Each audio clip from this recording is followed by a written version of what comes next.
Attribué en juillet 2017, le marché de la construction du pont Simone Veil a déjà du plomb dans l'aile. Rien ne va plus entre la métropole et le groupement d'entreprises Faya, choisi pour sa réalisation.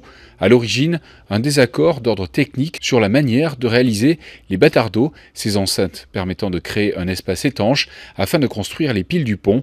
Pour Faya, ceux-ci ne seraient pas suffisamment protégés.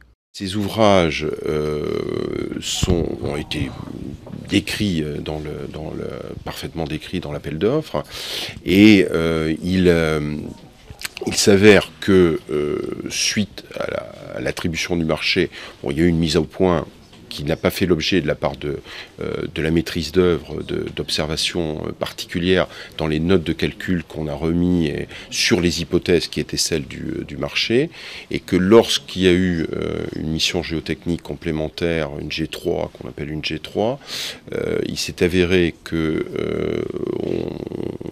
on a en fait des valeurs d'affouillement, c'est-à-dire on a un phénomène d'érosion qui se produit dans la rivière et qui est extrêmement important, entre 7 et 10 mètres, et qui a des conséquences en phase de réalisation provisoire de l'ouvrage. Et en fait, on est obligé de protéger cet ouvrage, ce bâtardeau, par la pose d'enrochements ou de gabions qui permettent d'assurer la réalisation des travaux de réalisation des piles en toute sécurité. Je dis qu'elle reste de la responsabilité du concepteur. Cette dernière étude du constructeur gonflerait ainsi de 18 millions d'euros le budget initial de 70 millions d'euros pour réaliser le pont.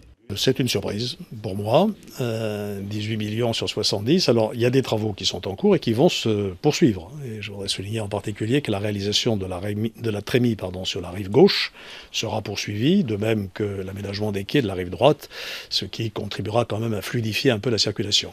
Sur le reste et sur les raisons de ce différend, il y a là une divergence qui aboutit à une demande reconventionnelle en matière de prix, en matière de délai, que nous ne pouvons pas accepter en l'état actuel des choses. Le tribunal administratif saisi, c'est un médiateur qui va prendre le relais pour départager à l'amiable les deux parties.